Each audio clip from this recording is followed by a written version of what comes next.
بسم الله الرحمن الرحيم قل هو الله أحد الله الصمد لم يلد ولم يولد ولم يكن له كفوا أحد. الله الله الله الله الله الله الله الله الله الله الله لا إله إلا الله محمد رسول الله الحي القيوم يا سبحان الله لا إله إلا الله محمد رسول الله الحي القيوم يا سبحان الله الحي القيوم يا سبحان الله الله الله الله الله الله الله. بسم الله الرحمن الرحیم. الحمد لله و صلاة و سلام علی رسول الله صلی الله علیه و سلم. در درس چلم عقیده در قرآن و سنت در اینجا ما و شما تقریبا در پنجمیش رسیده بودیم که پناه بردن به تمیمه هست و تمیمه را اینجا علما به الفاظ مختلف تعریف کردن در معاجم عربی که مثلا در لسان عرب میگه که او عبارت از یک چی است خرز. اونا غالبا گفته که خرزتون رقطا تنظم فی السیر ثم یعقد فی العنق، یعنی مثل که چند دانه موره ها در بین یک تار میپرتن بازی را در گردن آویزان میکردن. خب خلاصه ای که در تمیمه یعنی سنگ، چوب، استخوان، یعنی بعضی چیزا هست که یارا عرب های جاهلیت در گردن خود آویزان میکردن و به این چیزا پناه میبردن. و شیخ ناصرالدین البانی میگه که تمائم جمع تمیمه است. اصلش میگه اونمو موره هایی بود که عرب وارا چی میکردن در سر اشتکای خود بند میکردن. چرا؟ میگه به خاطر چشم زدگی هست. این را تمیمه میگفتن. باز میگه هر چیزی که برای پناه بردن استفاده میشد او را تمیمه میگفتن. مثلا بعضی نعل اسب در دروازه خود آویزان میکرد، میگه این هم در جمله تمائم داخل میشد. یا مثلا بعضی از دریورا اونمون نعل میگیره آویزان میکنن، بعضی ها موره ها را سر آینه آویزان میکنن در موترهای خود. گفته کل اینمی چیزا هستن یا در جمله تمائم داخل میشن. به هر صورت اینمی تارها و موره ها و یا که آویزان میشد یا چوب یا اینا آویزان میشد یا کلش در زبان عربی تمیمه گفته میشه. چی به شکل تومار باشه، سیکنج، یا به شکل تاویز باشه، یا به شکل چوب باشه، یا به شکل سنگ باشه، یا موره باشه، هر چیز باشه، یا کلشان شامل تمیمه میشه. و صاحب موسوعه فقهی میگن که فقها باز تمیمه چی را میگن؟ میگه فقها میگن که تمیمه عبارت از چی است؟ عبارت از اوراقی هست که در او چیز از قرآن یا از دیگه چیزا نوشته میشه. به هر صورت این در قسمت معرفی تمیمه هست. اینال خود امی تمیمه که است یعنی فلسفه چی است؟ اصل هدف چری را بیزان میکردن که مردم یا اولاد خود به این پناه میدادن. میگه این از جن نگاه میکنه، این مثلا از چشم زدگی نگاه میکنه، این از بلا نگاه میکنه، این چیز هستن. اینال نصوصی که ما داریم در این باره چی میگه؟ رسول اکرم صلی الله علیه و سلم میگه که من علق تمیمتا فقط اشرک. کسی که اینمی تمیمه را آویزان کرد این شرک آورده است. پس در حدیث شریف برای تمیمه شرک گفته شده است. اینان من علق تمیمتا فقط اشرک، اینجا این شرک داخل میشه. و به می خاطر است که عقبه ابن عامر میگه انه جاء فی رکب عشرة الى رسول الله صلی الله علیه و سلم. میگه 10 شخص پیش رسول اکرم صلی الله علیه و سلم آمدن، فبایع 9 و امسک عن رجل منهم. یعنی وقتی که 10 نفر پیش رسول اکرم صلی الله علیه و سلم آمدن، رسول اکرم صلی الله علیه و سلم با امرای 9 نفر از اینا دست داد، بیعت کرد و به یکیش دست خود دراز نکرد. خب این کلگی ایران ماند که چطور کتی 9 نفر دست داد امرا 1 نفر دست نداد، یعنی دست خود پس کش کرد. فقالوا ما شأنه، مردم گفتن که صاحبی چی مشکل داشت که شما کتی 9 نفر خب دست دادین و جربسانی کردین، 1 نفر که نزدیک شد دستان جمع کردین. فقال ان فی عضده تمیمه، گفت در بازوی یزید تمیمه هست. پس این حال بعضی کسایی که در بازوهای خود یگان چیزا بسته میکنن، یا سنگه یا چوبه یا کاغذه یا توماره یا چیزا، پس رسول اکرم صلی الله علیه و آله چی موقف گرفت که همراه از نفر دست نداد، گفتی در شانه از چی است؟ تمیمه هست، اینمی تاویزک است. دیگه چی است؟ فقط الرجل التمیمه، این شخص که دید که رسول الله صلی الله علیه و آله به خاطر ازی غضبناک شد تا کتمت دست نداد، خودم بسیار بر خطا میشه و او رسول الله صلی الله علیه و شما میشناسین که پیغمبر الله هست و چی است. فورا یعنی به شانه خود میگه دست انداخت، تیر گرفت کند و اوس انداخت. فبایعه رسول الله صلی الله علیه و سلم، میگه رسول اکرم صلی الله علیه و سلم به امر ازی بیعت کرد.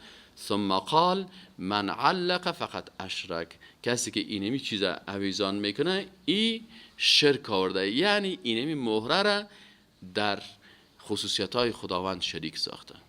یعنی ما و شما قل اعوذ برب الفلق، قل اعوذ برب الناس، آیت قرآن میگه شما به الله پناه بجوین. قل بگو اعوذ برب الفلق، ما پناه میبرم به رب صبح. قل اعوذ برب الناس، فاذا قرأت القرآن فاستعذ بالله من الشیطان الرجیم.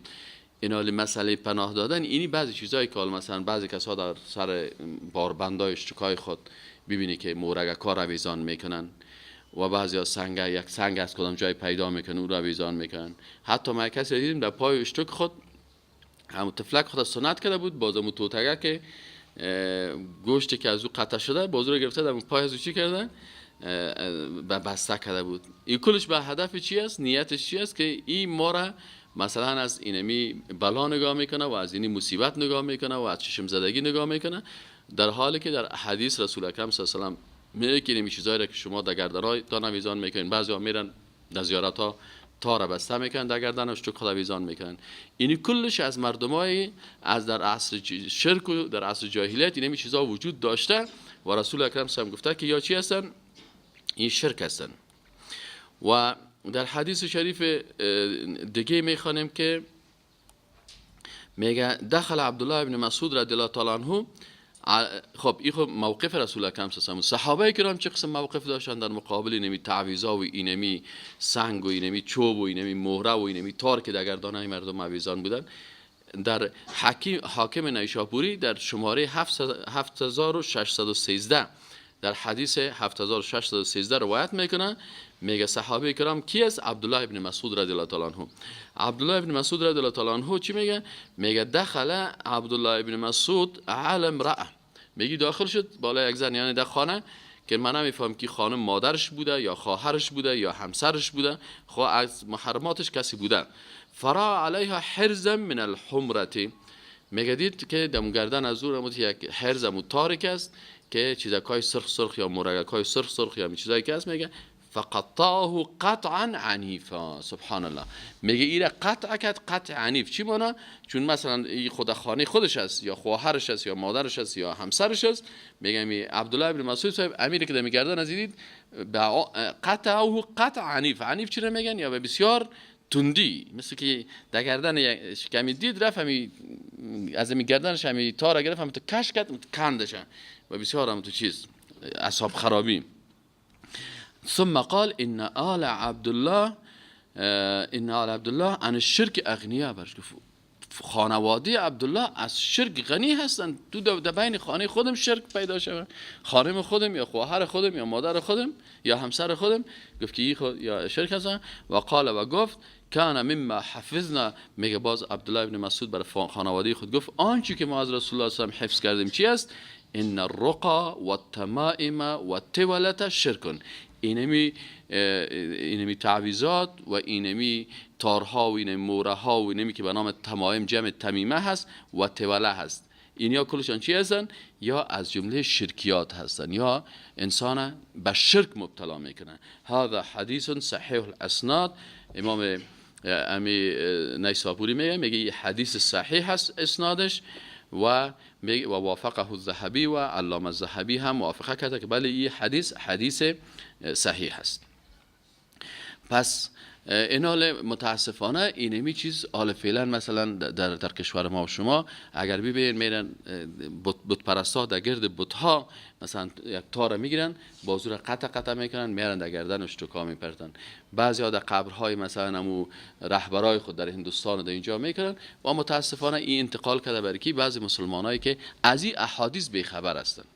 این اگر کسی این احادیث رسول عقیده خود از قرآن و حدیث ما همیشه بر دوستان میگیم که برادر عزیز بین عقیده خود از قرآن عظیم شان و احادیث رسول الله صلی الله علیه و سلم بگیریم. ببین که رسول الله صلی الله علیه و سلم چی گفته و ببین که مثلا صحابه کرام چه قسم عکس العمل نشان میدن، اما متاسفانه کسایی که از قرآن و از حدیث بیخبر هستند بلک صاحب در گردن اولادایشان چی است؟ مجموعه تعویضا هست و این تعویضا را که اکثرا شما واز کنین در بین ازیا یا پناه به ملائکه هست و پناه به ملائکه بردن شرک است، یا پناه به پیغمبر است نامای پیغمبران نوشته کردن پناه به پیغمبر بردن. خود تعویض چی معنی؟ یعنی پناه دادن. وقتی که در کاغذ یک کس را پناه میده به ملائکه شرک است، پناه داد برای پیغمبر شرک است، پناه میدن برای شیطان ها و برای نام های جن ها این شرک است، پناه میدنش به یک موره این شرک است، پناه میدنش به یک تار این شرک است. پس این کل از اینا نظر به این احادیث در شرک داخل میشه. و یک سوالی که همیشه مطرح میشه و دوستان مطرح میکنن میگه خب مثلا یک نفر در یک کاغذ قرآن عظیم شان نوشته کرد، آیات قرآن نوشته کرد. من در این باره تحقیق کردم و عمل یک کتاب سر از او کتاب کار میکنم که چیست در عصر رسول الله هیچ ثابت نشده که پیغمبر یا کدام صحابی یعنی حدیث صحیح ما نداریم که اونا قرآن در کاغذ نوشته کرده باشن و در گردن کس انداخته باشن. پس این ثابت نیست. فقط تمام چیزایی که مردم میگن این اجتهادات خودشان است یا استنباطات است از دل خود میگن. این حال بعضی کساس مثلا یک وقتی بر ما تو تعلیم میدادن میگه که مثلا شما که تعویض میتین قرآن نوشته میکنین برش بگوین که امی قرآن شریف امی تعویض خود چی کنه مثلا پشت چرمی کنه. خب اینجا یک سوال پیدا میشه، مثلا همین قرآن شریف ما پشت چرمی کردیم، قرآن شریف همین 30 جزشه، یا قرآن شریف خود گرفتی و ایره پشت چرمی کردی، آیره در تشناب برده میتونی؟ اجازه نیست. ولو که پشت آینی باشه یا پشت چرمی باشه بردن قرآن عظیم شان در تشناب اجازه نیست. خیلی وقتی که قرآن شریف بردن جایز نیست، آیا بردن یک سوره از اجازه هست؟ نه اجازه نیست. از این خاطر این کسایی که کارا را میکنن متاسفانه بعضی از فقها در کتاب‌های فقهی اجتهاد کردن و گفتن که اگر تعویض از قرآن باشه یا چطور این اجازه هست، لکن از نگاه عقیده چند مشکل داره. یک مشکلی است که اگر از قرآن نوشته میکنه به قرآن توهین صورت میگیره. یعنی گپ سر تعویض نیست که تو قرآن شریف در کاغذ نوشته کردی، گپ است که تو این قرآن شریف که این نفر که خود تشناب میبره 24 ساعت در گردن طفل میبره. یک کسی در خانه ما آمده بود، طفلکش رفت در تشناب و دختره که خوردم آمد گفت الله پدر که در کمود چیز را انداخته که کمود بند میشه. من رفتم ماجد کال او را که کشیدن او را باز کردن که یک قوطیه کس تو آینی وقتی که را باز کردن که سهل میکنیم که دمی پیش پل خشتی تو ورق کلام قل اعوذ برب الفلق قل اعوذ برب الناس و سوره ها نوشته است و این از گردن از این طفل در داخل چی افتاد؟ در تشناب افتاد. خب این حالا اگر بیر یک اوندو بکنه، یک امریکایی بکنه، یک اروپایی بکنه که سوره قرآن در تشناب انداخت، فوراً کل مردم میخیزن مظاهره میکنن و میگن یعنی توهین به قرآن کرد. خود مسلمان چی میکنه؟ اینو نوشته میکنه و در گردن اولاد خود و اولادش 24 ساعت در تشناب در کثافات میگردانه نمیگردانه. کجا تو آدمی است که باز بگه که نیست من تشناب میرم خیر باش که من چیز قرآن در گلون انداخته است. از این خاطر میگه حتی اسم الله را علما میگن که حرام است. چرا حرام است؟ همین بعضی خانم ها اسم الله رو چی میکنن در گردن خود، یا آیت الکرسی رو بعضی کسان نوشته میکنن به طلا اینو باز در گردن خود میبرن. این حرام و ناروا هست. چرا؟ به خاطری که با بردن از یا با تشناب به جاهای کثیف این توهین و تحقیر و استهزاء به قرآن میشه و این انسان از دایره ایمان میکشه. از این خاطر اینی تعویضایی که در قرآن هم نوشته شده باشه و احادیث هم نوشته شده باشه اگر بغیر از قرآن و حدیث نوشته میشه خب مطلقاً شرک است و ناروا هست و در جادو داخل است. و اگر از قرآن نوشته میشه یعنی قرآن هم بیادبی در مقابل قرآن عظیم شان میشه. خیر پیغمبر صلی الله علیه و آله و صحابه کرام چی میکردن در مریضیاتشون؟ کل احادیثی که از رسول آمده لفظی است که دم کردن است. مثلا مریض می باشه سوره فاتحه را برش میخواندن، یا امو اذکار و امو چیزایی که رسول هم دعا هست او را میخواند، اما نوشتهش نامده. از این خاطر صحابه کرام وقتی که همون چیزا را میدیدن، چون اکثریت از همین تعویضایی که در افغانستان هم داده میشه، تحقیقی که من خودم کردم 95% از این شرک است. 95% از شرک است. یا اون دو نوشته کردن، یا کسایی نوشته کرده که از کتابای جادوگرا گرفته. اکثرا همین کسایی که تعویض نوشته میکنن یا تعویض خود از کجا میگیرن، مثل که همون برادر ما فیصل که توبه کرد و آمد اینجا تشریح میکنه، اکثر اینی بر ما چندین کتاب آورد. کلی کتابای اینا که جمع کنی کتابایی است که اونمو جادوگرا نوشته کرده و در بازار به نام تعویضات او را نشر کرده. اینا کسایی که تعویض هم نوشته میکنن در افغانستان بیچاره خودشان خوب مردم هستن، خوب مردم هستن. یعنی بعضی کسا رو ببینی، من میشناسمشون، بسیاری کسایی که تعویض نوشته میکنن خودش بسیار خوب آدم است، بسیار با تقوا هست، بسیار آدم دیندار است، تهجد میخونه، قرآن میخونه، هدفش شرک نیست. اما هدفش چی است؟ یک مشکل داره که او در تعویض پیسه میگیره، کل هوش فکر از چی است؟ پیسه هست. خب میگم من کدام مشکل ندارم، مثلا میگیرم یک نفر مریض آمد و اون رفتیم یک کتاب از پشت پل خشتی خریدم به نام گلزار تعویضات، به نام نقش سلیمانی و به نام تمتم هندی، این کتابا نام داره. اینیا رو من گرفتم تعویض نوشته کردم و به اون نفر دادم.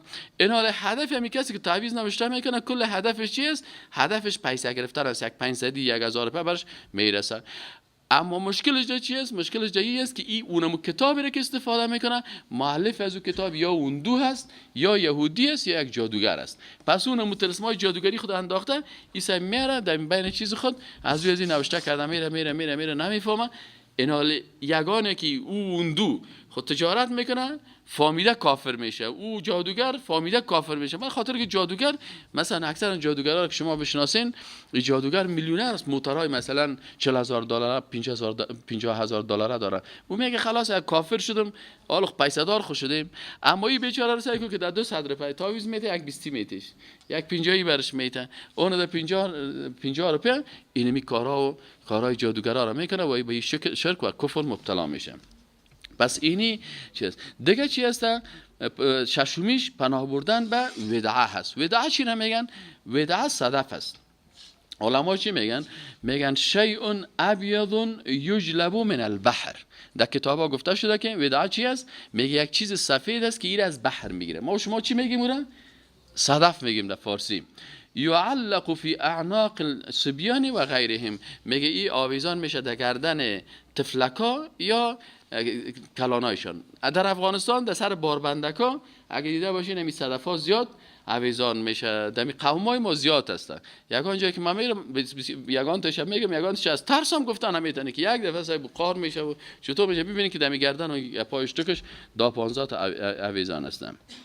و این در عصر جاهلیت بود و طفل خود به این پناه میدادن. مثلا برشبوی صدف چرا میبینیم؟ میگه از بلا نگاه میکنه، این از چشم زدگی نگاه میکنه.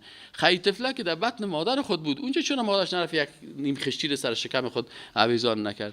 اونجا الله این رو نگاه میکرد. حالا که تولد شده ای مورگه که رو تسلیم میکنی، چرا رو به الله تسلیم نمیکنی؟ چرا سوره فاتحه رو سرش نمیخوانی؟ چرا مثلا مو دعاها و اذکار مسنونه رو نمیخوانی که از رسول الله صلی الله علیه و آله نقل شده است؟ دیگه یک چیز دیگه که از به نام توله هست. توله چی رو میگن؟ این توله هم میگن که مهره هایی است که این استعمال میکنن به خاطر تحبیب المرأة الی زوجها. یعنی این در عصر جاهلیت جادوگرا چی میکردن؟ یک قسم موره ها داشتن به نام مهر موره و به نام خر موره و پشک موره و مرغ موره و این قسم ناما خودشان سرش ماندن. این عرب ها توله میگفتن. دیگه در حدیث ما شما دیدیم که رسول اکرم هم گفته بود که توله هم چی است؟ این هم در شرک داخل است. این هم چرا؟ یکی از باب های جادوگری هست که چی میکنن؟ بین هذه التمائم فهمت توله. یک صحابی مبارک میگه که ما از ابو عبدالرحمن پرسان کردم که ما خواهیم تمائم و گپا را شناختیم، توله چی است؟ قال شیء یصنعه النساء. گفت یک چیزی است که این خانم هایی را جور میکنن یتحببن به الی ازواجهن، به خاطر دوستی با شوهرشان. همین خانم ها که است اکثرا مشکلشانی است که از چیز میترسن. به حالی که ازدواج کردن اکثرا، یعنی بعضی از خانمایی که شاید یک 5% یا 10% تو خانما باشه که مشکل نداشته باشه.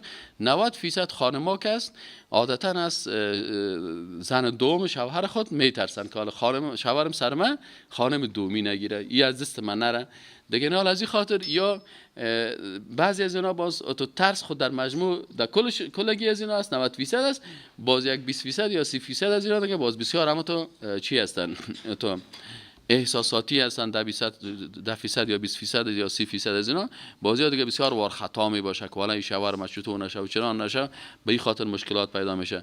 باز پیش یگان تا کمپیرای دیگه که میرن که برشان مشوره میته، بازو میگه برو فلانی جای پیش فلانی نفر برو، روان میکنن پیش یک جادوگر، بازو جادوگر برش یک موره را میته که اینی خر موره هست یا اینی مهر موره هست یا اینی فلانی هست، اینی میره در زبان عربی توله میگن و این هم یکی از ابواب جادو از سحر است و این حرام است و بالاخره انسان به شرک میکشونه.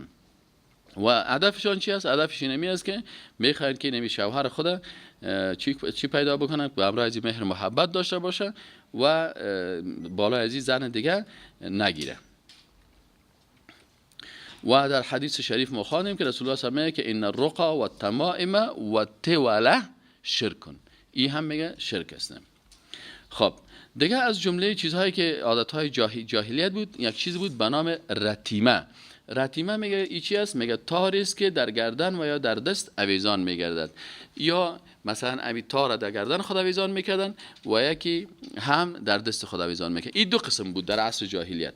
در عصر جاهلیت میگه چون او وقت مثلا خط نبود یا چیز نبود که اونا لیست میگرفتن، خانمش برش میگه برو سودا بیار. وقتی که سودا بیار بازی یک تار در انگشت خود یا یک تار دمو دستش بسته میکرد که این نفر امو سودا یادش نرده. این بازار که میرفت سودا یک وقت سوندس قسم وی والا این تار بر من داده بود، فلانی سودا رو بر من گفته بود. این پروا نداره تو این تار به خاطر یاد دی کدام مشکل نیست. به خاطر چی است؟ به خاطر که فراموشکاری است. به خاطر چی است؟ بسیاری وقتا مردا اینا، من خودم عادت دارم در خانه که مرا میگه اگر سودا فلان چیز بیاد تا که لیست پیشم نباشه بسیاری وقتا یادم میره دیگه سودا رو میرم سودای اصلی رو چیز است یادم میره دیگه. بسیاری وقتا ما شما لیست میگیریم یا بسیاری وقتا در موبایل خودم در مسیجش یا یادداشت میگیره، باز در شهر که رفت سیل میکنه. این در عصر جاهلیت ایده همین تارک در انگشت خود یا در دست خود یا در گردن خود اویزان میکنن به خاطر یاد دادن. از این خاطر علما میگن که این پروا نداشت. اما مشکل دیگه که او مثلا حرام بود و ناروا بود و در شرک بود، او کدام یکی بود؟ و یک قسم دیگه بود که به قصد ضرر، دفع ضرر. مثلا چی میگه؟ هی خیط کان یربط فی العنق او فی الید فی الجاهلیه لدفع المضره عن انفسهم على زعمهم. پس میگه این تارهایی بود که در گردن خود یا در دست خود میزان میکردن به قصد دفع ضرر. پس اینال فرق میکنه انما الاعمال بالنیات. اگر نیت از این نفری باشه که ما این تارک آوردیم از فلانی زیارت، یگان تا از این میره این تار آوردیم در گردن از ایشتو انداختیم که چشم بند کنه و این مریض نشه و این شفا بده و بده، اینیش در این حرام داخل میشه. اما اگر هدفی نباشه چیز نیست. دیگه صاحب بحر رائق چی میگن؟ میگه که این چی میگن؟ میگه ثم الرتیمه قد تشبه بالتمیمه. این البحر الراحق یکی از کتابای فقهی احناف است. این میگه چی است؟ و میگه که اینمی رتیمه را که اینا چی میگه؟ میگه این مشابهت با تمیمه داره. و کان یربط فی العنق او فی الید فی الجاهلیه لدفع المضره عن انفسهم و ذکر فی حدود الایمان انه کفر. اینه گفته که اگر امی کار کس میکنه ای به کفر ایره میکشانه که اگه کسی تار در گردن خود و یا در دست خود اویزان میکنه به قصد ضرر، والا ای تار فلانی زیارت است، ای تار فلانی بت است، ای تار مچم شترکایی است، یا در اسلام نیست و اینی در از چیزای عصر جاهلیت بود. دیگه چیزایی که در عصر جاهلیت بود پناه بردن به انگشتر، حلقه و چله. یعنی بسیاری وقتا کره را در دست خود میکردن، میفتن این کرک است، این از عصر جاهلیت است. این متاسفانه بعضی کسایی که میگه والا صاحب تو مانده، خب عصر جاهلیتی است که مثلا یک کس از اوندو برش چیز دادن. این در عصر جاهلیت چی میکردن؟ پناه میبردن به می کره، میفتن این کره که دست ما باشه این مرا از مرض دور میکنه، یا اینی انگشتر این مرا از این مرض دور، این انگشتر است. یا میفتن مثلا اینی دوین از این انگشتر مچم چی است؟ تو یک یاقوت است یا مرجان است یا چطور است، این سچه است، عیسی مرضای مرا پاک میکنه و چطور میکنه. اینی عادت های عصر جاهلیت است. خب درباره از این هم میگه کدام روایتی هست، میگه عن عمران ابن حسین رضی الله عنه ان النبی صلی الله علیه و سلم را رجلا فی یده حلقه من صف. میگه چیز دید که در دستش یک حلقه زرد رنگ است. دیگه میگه ما هذه، رسول الله گفت چی است که در دست دادن؟ قال من الواهنه، گفت به خاطر درد بازو یا شانه می نمی حلقه را اویزان کرد، بند کردیم در انگشت خود. دیگه میگه رسول الله هم چی گفت؟ انزعها، میگه برش گفت که اوزو کو از دستت، فانها لا تزیدک الا وهنا، گفت ای بغیر از اینکه تو را رسول الله گفت بیرون این چیزا تو را بجز خواری و ذلت چیز زیاد نمیکنه. و باز رسول الله هم مرچی گفت فانک لو مت و هی علیک ما افلحت ابدا. چقدر خطرناک گپ برش گفتم. میگه برش گفت که اگر تو بموری و اینمی چیز در انگشت تو یا دست تو باشه، هرگز تو کامیاب نمیشی، چرا تو در صف مشرکا حشر میشی. پس اویزان کردن انگشتر و اویزان کردن بند کردن حلقه و یا کره، این به نیت ای که ای بر من دفع ضرر میکنه، به این خود پناه میده. اما اگر یک نفر کره میپوشه یا انگشتر میپوشه یا ای چلوی گپا را میپوشه، باز ای اگر این نیتش نبود، باز ای حکم خاص فقهی خود دارن. مثلا پوشیدن چله این اگر از طلا می باشه، این بر مردا حرام است. اما اگر یک خانم مثلا انگشتر طلا یا چله طلا می پوشه، بر از او پروا نیست. اما چله آلوشیده شیرینی خوری ها که در افغانستان میکنن، این اصلا یکی از رواجهای نصرانیت است، او از او جهت حرام است. مثلا بسیاری بچه‌ها و دخترها که نامزاد میشن باز چله آلوشی میکنن. اصلی چله آلوشی از کجا پیدا شده؟ این اصلا در کلیسا، در نزد نصرانی ها، بعضی طوایف نصرانی است که اونا امی چله پیشان مقدس است. بازو را امو کشیش می باز بر از این بچه و دختر میگه تو بگی این چله را دست ازی کو، باز را میگه توی چله را دستی کو مقصد، باز میگه I swear on this ring، ما با می چله قسم میخورم که ما امو عهد و پیمان خدا چی میکنم؟ نمشکنانم. از او خاطر چله آلوشی تشبه با نصرانی هاست و از باب تشبهی حرام است که باید این کار نکنه. و پوشیدن انگشتر یا مثلا چیز طلایی بر مردها به خاطر ذکر رسول الله حدیث گفته که اون ناروا هست. اینال هر کدامش حکم خاص خدا داره. او از نگاه فقهی هست، اینیش از نگاه تشبه هست. لکن چله و کره‌ای که در نیتش دفع ضرر و دفع بلا باشه و این چله مرا نگاه میکنه و از چشم زدگی نگاه میکنه، اینی در باب شرک و ناروایی هست که رسول اکرم صلی الله علیه و آله بر از این صحابی گفت که لو مت و هی علیک، گفت اگر بموری و امی چلا یا ای انگشتر یا ای کره در دست تو باشه که تو به این عقیده هستی که تو را از ضرر و گپا نجات میده، ما افلحت ابدا، هرگز تو نجات پیدا میکنی. این حدیث امام احمد ابن حنبل روایت کرده و گفته سندش هم سند خوب است و همچنان حاکم و ایره صححه و وافقه، گفته که حدیث صحیح است. حاکم نیسابوری و امام ذهبی هم امرایش چی کرد؟ اینال در این حدیث شما ببینید که چندین درس گرفته میشه که اول نمی چیزا که است این حرام و ناروا هست و کسی که نیتش خراب باشه رسول اکرم صلی الله علیه و آله برش بسیار جدی برخورد کردن. بعضی مسائل است که در افغانستان مردم رو بسیار با تفاوتی سرش بحث میکنه. مثلا بعضی اوقات است حتی ما بعضی از استادا و علما وقتی که ششتیم باز یک انتقاداتشانی بوده که والا گفته استاد ببخشید شما سر مسائل بسیار عادی و پیش پا افتاده و بی ارزش، یعنی ایره تو یک قسم بی ارزش تلقی میکنه. یک نفر در کلک خود مثلا یک چله را کرد و این چله را مثلا فکر کرد که ایره شفا میته و یا مثلا کره را دست خود انداخت یاره چی گپ است. اما این بیچاره همی استاد که گپا را میزنه این نمیفهمه که حدیث پیغمبر صلی الله علیه و سلم است که رسول اکرم صلی الله علیه و گفته برای صحابین برا گفت که اگه دست باشه ما افلحت ابدا. یک چیزی که آدم مثلا در آخرت هیچ کامیاب نمیشه در صف مشرکین را داخل میکنه، این ما ببین بسیار گپک عادی هست، یعنی گپ عادی نیست. یعنی میگه نه خیرش از نماز گپ بزنین، از روزه گپ بزنین، از حج گپ بزنین. والله اگر یک نفر مثلا حج نرفت غریب است هیچ حج نرفته کامیاب میشه. برای کسی که حج نرفته رسول الله نگفته که ما افلحت ابدا. سر غریب هیچ حج فرض نیست. یک نفر نماز خود یک وقت، دو وقت، 5 وقت، 10 وقت نماز از پیش شد. یک نفر روزه از پیشش فوت شد. ما افلحت ابدا برش رسول الله صلی الله علیه و نگفته که تو هیچ کامیاب نمیشی، اما در اینجا گفته که ما افلحت ابدا. حال کدامش بسیار مهم است که ما برش نماز درس بتیم یا عقیده را؟ حال در اینجا بیچاره نماز هم میخونه لکن به همین چیزا عقیده داره. برای این پیغمبر هم گفته که ولو که نماز هم بخوانی ما افلحت ابدا. از این خاطر میگه ولی گپکا بسیار عادی و ابتدایی است. نه خیر صاحب، این تعویض و این تار گردن اویزان کردن و این مورد از سر گردن اشتکای خود اویزان کردن، این مسائل اعتقادی است که عقیده تو را مثل عقیده مشرکین جور میکنه. و رسول الله صلی الله علیه و آله عبدالله بن مسعود رضی الله عنه در مقابل از تار وقتی که دید رفت از گردن از خانمش بود یا از اعضای خانواده‌اش دخترش بود یا خواهرش بود و بسیار میگه به شدت میگه با اعصاب خراب از گردنش کند و اوسو انداخت.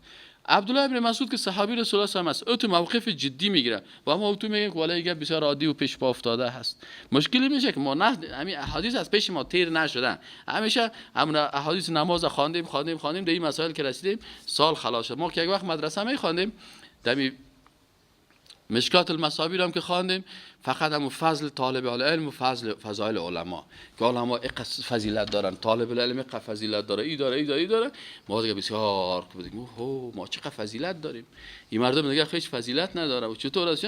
اما باز وقتی که بابای دیگه که میرسید به هیچ نمیرسیدیم در شرکیات. از این خاطر این گپا پیشان بسیار عادی جلوه میکنه و این آدم باید بسیار دقیق چی باشه. در فتاوا علامه ابن عثیمین که یکی از علمای بسیار بزرگ است، یک تفسیر هم داره، فتاوا هم داره، او چی میگه؟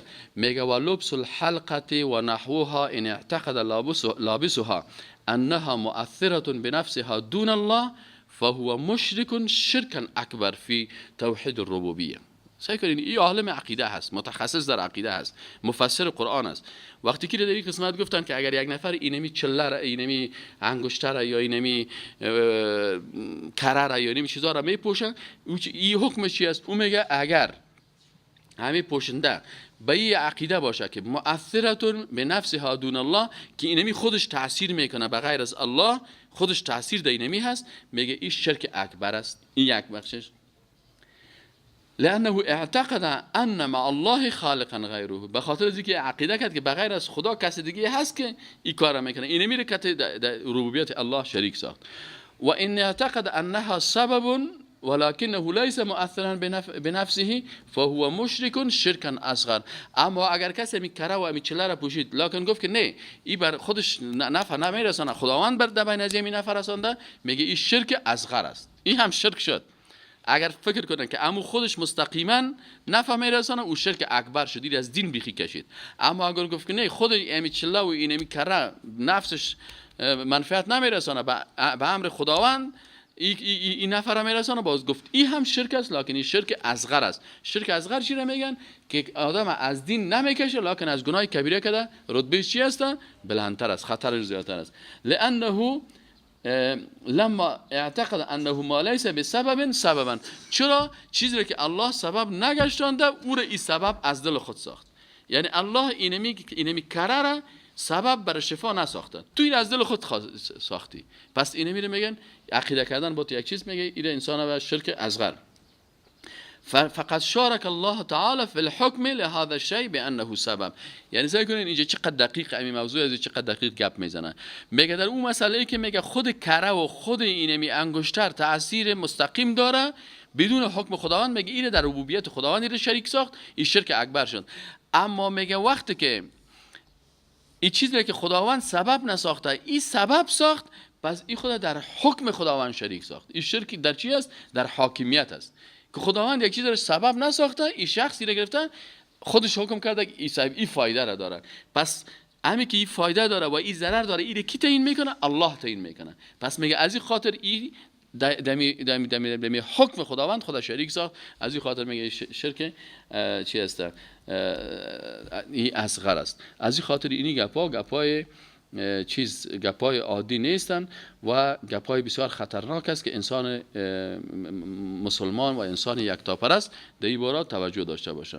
این ما و شما تا این قسمت اینمی از انواع شرک همین چیزهایی که با چیزهایی که عصر جاهلیت پناه می بردن تقریبا چند چیز شد؟ یعنی این 8 چیز از چیزهای عصر جاهلیت بود که متاسفانه وانا در بین مسلمان ها تا این امروز هم بسیاری از اینا هست نیست. این حال خلاصی از یمی از درسایی که سلسله وار درسای عقیده را تعقیب میکنیم خیلی چیزایی را که اصلا نمیفهمیدیم و فکر میکردیم که بسیار عادی است، اما پس آنها برای ما معلوم شد که خیلی درسای مهم است که الله متعال برای استاد توفیق مزید بده، طول عمر بده که ما از او استفاده کنیم و در طول هفته هر طرفی که میریم باید به دیگران برسانیم. و خصوصا استاد مسئله تعویض یاد کرد. عملا دیدم که یکی از کسایی را دیدم که در وظیفه همراه ما کار میکرد و دشانش تعویض بود. خب با بسیار نرمی چند روز ما این را تعقیب کردم، خواستم که با قسم شب تعویض سرازی باز کنم که چی است. بالاخره با بسیار نرمی را گفتم که حداقل با من نشان بده که این تعویض چی است. گفت ما پاکستان رفته بودم، یک کسی بود و ماچم سعید بود و آقا بود و خیلی بیروبار مردم سرش بود و یه قدری را محکم بسته کرده بود که حتی نمیخواست کردم پوشش جدا کنه. گفتیم خیر امیر ما برای دوباره پوش میکنم، همه قدر با ما نشان بده. بالاخره در محضر بچه ها بود تعویض ما باز کردم. همین تو همکارا که بودن گفتن خیر یک بار نشان بده. او تعویض ما امرای خدا آوردم، گفتم در حلقه درس نشان بدم، شما فکر کنین که گپایی که استاد میزنه و ببینید عملی است. هیچ چیز اصلا خوانده نمیشه. یک کسی که فقط با سازی اماتور حلقه اگر زومش هم میکنین این تعویض عملا از شانش باز کردم. باز گفتم که تو همه قدر وقت تو را به می پناه داده بود، برو توبه که گفت که باش خیره برای ما بده. پس گشته که ما او کسی که مرا برده بود و بسیار عقیده داره و بار بار میره تعویض میگیره. گفتم خیر باز امیرم ببره برش نشان بده و یک کار دارن که نمیخوان تعویضشون کس ببینه، به خاطر که اگر هر کسی ببینه خو عقل اسی قبول نمیکنه که چی است. باز تا امروز ما شوخی کردم، گفتم می اگر چی باشه بوتل کوک خونه است که سرش آواز کنی گازش میره. خیر پس بستهش کو چیز نمیشه. و یکی دیگر همون رقم یک تعویض دیگر هم او را باز پس برش دادم. او آیات قرآن نوشته بود اما باز در پهلوش در جدولا امی حروف ابجد نوشته کرده بودن و او را هم منع کردم که امی کار نکنه. یعنی این چیزی است که عملی خود ما دیدیم و می خاطر خواستم که امروز شما میگه شریک کنم. اعوذ بالله من الشیطان الرجیم. بسم الله الرحمن الرحیم. با اجازه استاد، اسم مصطفی، محصل پانتون سلام 15 شرایط. از درس استاد بسیار بهره های بسیار مفید میبریم و عقیده یک چیزی است که باید در وجود انسان باشه و زندگی انسان با عقیده ارتباط محکم داره، چرا سرنوشت انسان یا با دو جای ابدی یا با بهشت یا با دوزخ که مسیر از این عقیده تعیین میکنم که انسان اگر عقیدش خوب باشه مسیر بهشت است. خب در این دنیا و در اون دنیا به اصطلاح فایده های زیاد داره. درسی که استاد از تقریبا درس 37 و 36 است از استعاذه بحث کردن که پناه بردن است. 9 مورد گفتن. خلاصه میگم که اول پناه بردن به بت‌ها و مجسمه ها بود، پناه بردن دوم به قبر بود، پناه بردن به جن بود، پناه بردن به درخت ها بود و پناه بردن که امروز تا گفتن تمیمه یا تاری که در گردن انداخته میشد و هفتم صدف بود و هشتم توله توله یا به خاطر دوست داشتن یعنی خانم ها به خاطر دوست داشتن شوهر خود ایرا استفاده میکردن و پناه بردن به انگشتر بود که هم وزیر را استاد با دلایل از قرآن عظیمشان و سنت پیامبر صلی الله علیه و سلم به ما رساندن و خدا توفیق بده که در زندگی خود از استفاده کنیم.